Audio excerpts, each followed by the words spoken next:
Namaste. Have you ever had one thought completely change your mood? One thought completely change your mood. Maybe your day was going fine. You were doing your work, drinking your tea or coffee, answering messages, going through life normally. And then one thought appeared. What if I'm falling behind? Why didn't they reply? I should have been doing more by now. What if this goes wrong? And suddenly, the body changes. The chest tightens, the stomach contracts, the breath becomes shallow. You may be sitting in the same room, on the same chair, in the same life, but inside, you are in a completely different world. Nothing outside may have changed, but one movement of the mind has changed everything. This is why Patanjali's teaching is so practical. He's not giving us philosophy only for meditation halls or ancient forests. He's showing us something we can recognize in the middle of an ordinary day. The mind moves. And when we don't understand these movements, we become carried away by them. In Yoga Sutra 1.5, Patanjali says, Vṛttayaḥ, Pañcatayyaḥ, kliṣṭākliṣṭāḥ. A simple translation. The movements of the mind are fivefold, and they may be painful or non painful. This may sound simple at first, but it is one of the most useful teachings in daily life because Patanjali is telling us two important things. First, the mind does not move only in one way, there are different kinds of mental movements. And second, these movements can create either suffering or they can support freedom.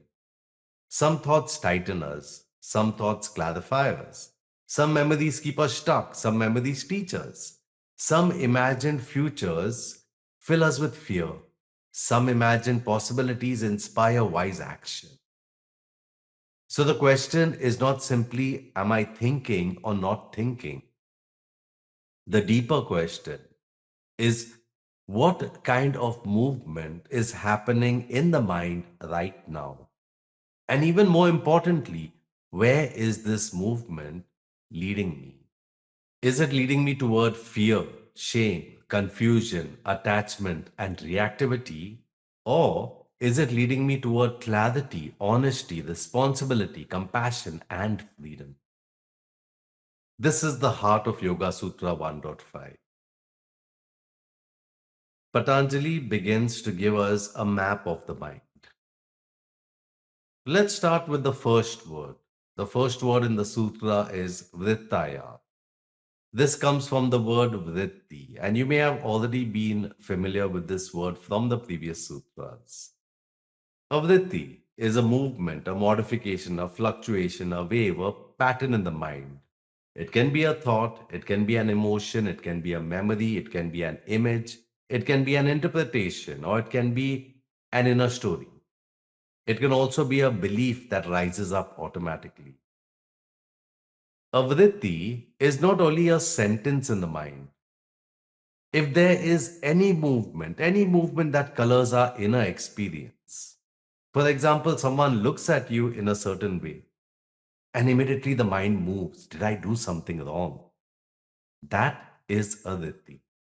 You remember something embarrassing from years ago and suddenly you feel shame again. That too is a vṛtti. You imagine a future conversation and begin defending yourself in your mind before it even happens. That's a vṛtti. You compare yourself with someone online and feel that your life is not enough. That is a vṛtti. Or you hear the kind word and the mind becomes calm and open. That too is a vṛtti. So a vṛtti is not automatically bad. It is simply a movement of the mind. Yoga does not say the mind is the enemy. Yoga says understand the mind. Because when the mind is not understood, it becomes a place where we suffer. But when the mind is understood, it can become an instrument of clarity. The next word, Pañcatayyaḥ. This means fivefold or of five kinds. Patanjali is telling us that the movements of the mind fall into five categories. In the next sutra, Yoga Sutra 1.6, he will name them. These are correct knowledge, misperception, imagination, sleep, and memory. But before he names them in the next sutra, he tells us something very, very important about them. He says these movements may be kliṣṭa or akliṣṭa, painful or non-painful, afflicted or non-afflicted, leading to suffering or not leading to suffering. This is very important because it stops us from making the practice too simplistic. The goal is not to say all thoughts are bad, or I must have no thoughts, or if I were really spiritual, my mind would always be empty. This is not what Patanjali is saying. The mind will move. The question, the question is this movement creating bondage or is it supporting freedom? Is it creating confusion or is it bringing clarity? Is it strengthening fear or is it opening understanding? Is it making me more reactive or is it making me more conscious? That is the real inquiry. The word kliṣṭa means painful or afflicted, troublesome, or colored by suffering. Akliṣṭa vṛtti. Akliṣṭa vṛtti is a movement of the mind that pulls us into suffering. It may create fear, shame, attachment, confusion, anger, a false identity. It may make us believe something that is not fully true. Let's make this practical. You send someone a message. They do not reply. That is the fact. But what does the mind do? What does the mind say? The mind says, they are ignoring me. Then it says, I must have done something wrong, or they don't care about me, or this always happens. Or it may say something like, I'm not important. Now notice what happened. A simple event. It became a story. The story became an emotion. The emotion became an identity. This is a painful movement of the mind. This is kliṣṭa. It is kliṣṭa. Not because you are bad for thinking it, not because you should be ashamed of it, but because the movement is creating suffering. And in that moment, the suffering may not be coming only from the unanswered message. It may be coming from the meaning the mind has added to the message. And this is why self-awareness matters. Without awareness, we may spend hours suffering from an interpretation. But with awareness, we can pause. We can ask, what do I actually know? What am I assuming? What story is being created? Is this thought helping me see clearly? Or is it pulling me into suffering? And that pause is powerful. That pause is yoga. Now let's look at a few common painful movements of the mind. One painful movement. I have to control everything. At first, this may feel useful. It may feel responsible. It may feel like preparation. But if the thought creates anxiety, tension, mistrust, exhaustion, then it's a painful movement. It's kliṣṭa. Another one. Everyone must approve of me. This thought may make us polite, agreeable, pleasing on the outside, but inside it creates fear. Fear of disappointing people, of being judged, fear of saying no, fear of being misunderstood. This is also a painful movement. Another common one. If I make a mistake, I am a failure. This thought, it turns one event into an identity. A mistake is something that happened, but failure becomes who I am. And that movement creates shame. It creates shame. Another painful movement, and a very common one. I am behind in life. And this thought often appears when we compare ourselves with others. Someone else seems to be further ahead. Someone else has achieved more. Someone else seems more successful, more spiritual, more disciplined, more settled. And the mind says, I am behind. But behind according to what timeline? According to whose life? According to what standard? This movement may feel true, but it often creates suffering. Another one. No one understands me. Sometimes this may point to a real need for communication or support. But if the thought becomes absolute, it can close the heart.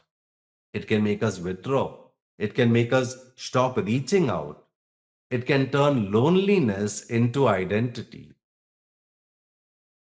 So when Patanjali speaks of painful movements, he is not only talking about the obviously negative thoughts, he is speaking about any mental movement that binds us, any movement that makes us less free, less clear, less loving, less present.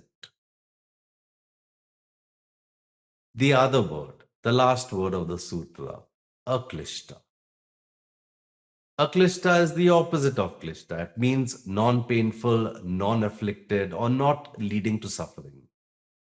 And these are movements of the mind that support clarity, that support wisdom, support compassion, support responsibility, support freedom. For example, this is difficult, but I can take one step. This is a movement of the mind, but it is not pulling you into despair. It's helping you respond. I made a mistake and I can correct it. Now, that thought may not feel pleasant at first,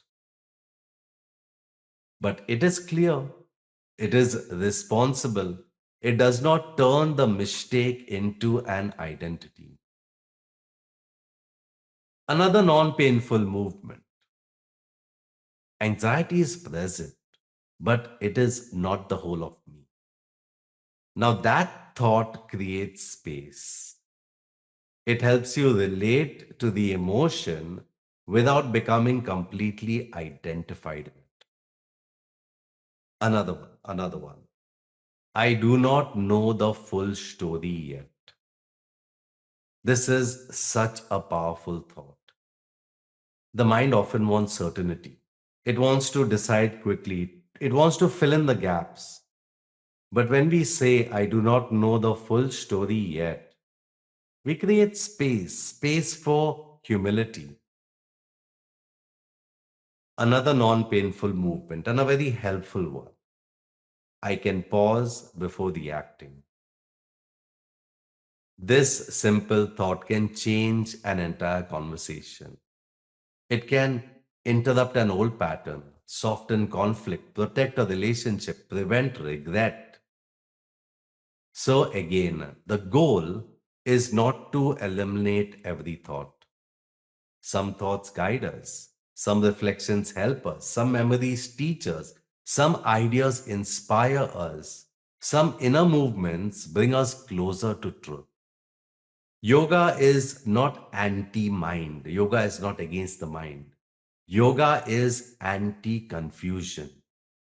Yoga is not against thinking, but yoga is against being unconsciously ruled by your thought. Now, listen to this phrase. Pleasant does not always mean helpful. Pleasant does not always mean helpful. Here's where the sutra becomes even more subtle. We may think if a thought feels good, it must be Akliṣṭa, and if a thought feels bad, it must be Kliṣṭa. But it is not always that simple. A pleasant thought can still bind us. A pleasant thought can still bind us. Someone praises you, and the mind says, now I am worthy. Now, this may feel good, but if your worth depends on praise, you are trapped. Because tomorrow, if praise does not come or criticism comes instead, your sense of self collapses. So, even a pleasant thought can create attachment. Another example, I am better than them. I am better than somebody else. This thought may give a temporary feeling of superiority, but it strengthens the ego, it strengthens comparison, it strengthens separation. It may feel pleasant, but it is still a painful movement because it leads to bondage. Now let's look at the opposite. An uncomfortable thought can sometimes support freedom. Let that register. An uncomfortable thought can sometimes support freedom.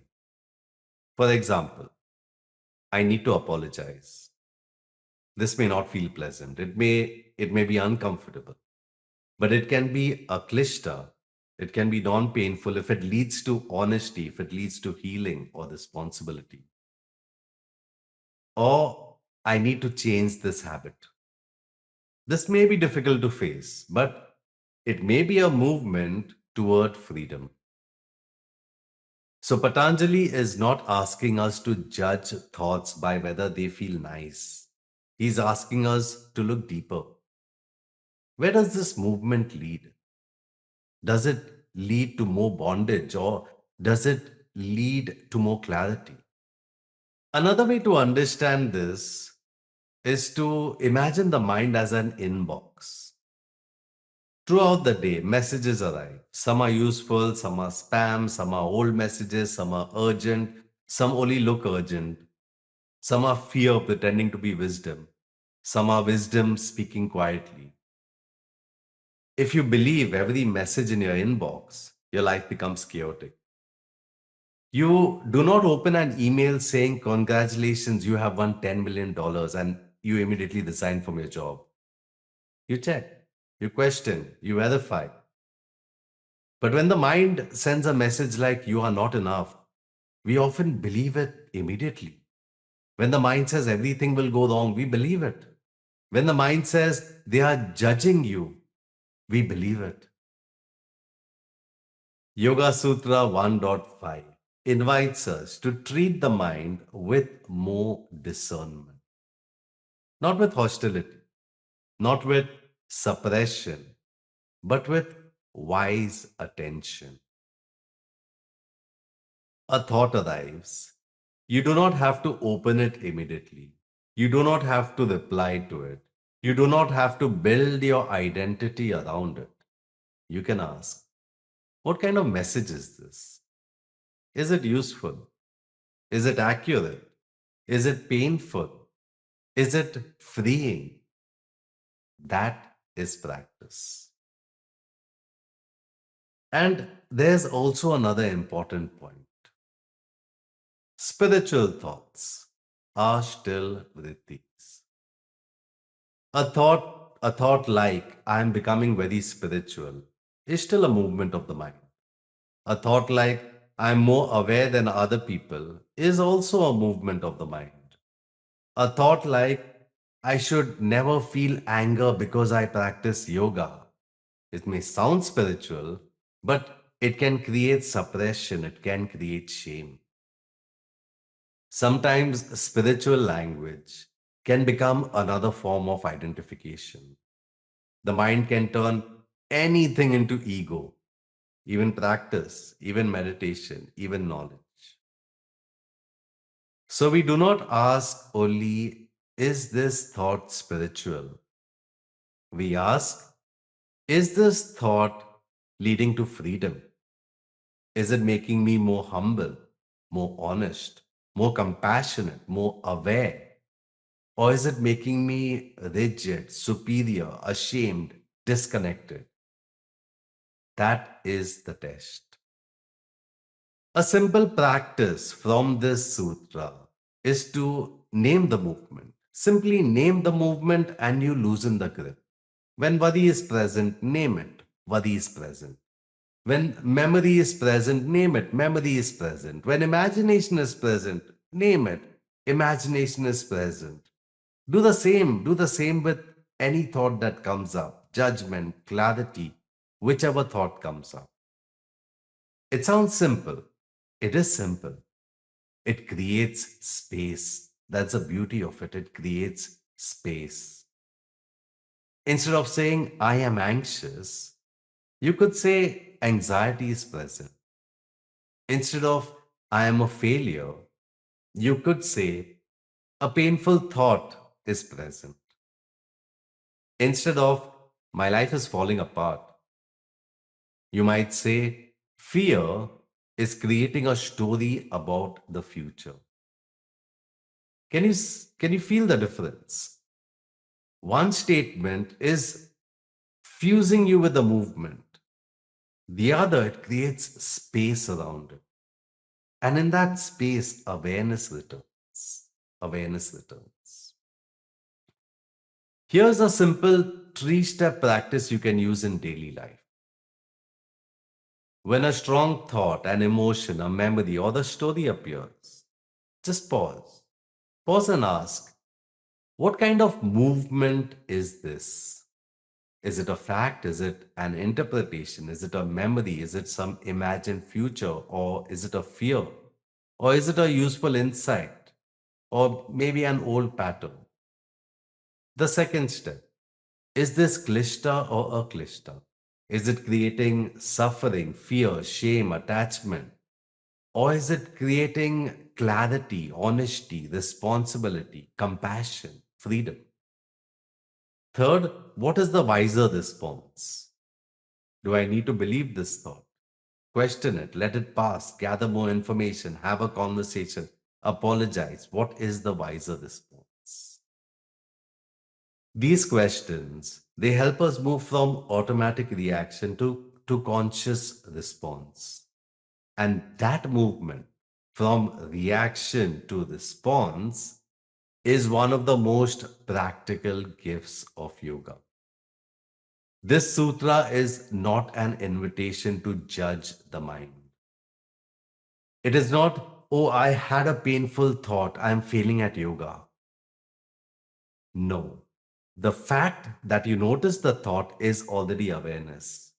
The practice is not to have only perfect thoughts. The practice is to recognize what is moving and recognize that with compassion, with honesty, with patience. The mind has been shaped by experience, by memory, by fear, by culture, by family, by old wounds, by habits, by repetition. So when painful moments arise, we do not attack ourselves. We do not attack ourselves. We simply say, this is a movement of the mind.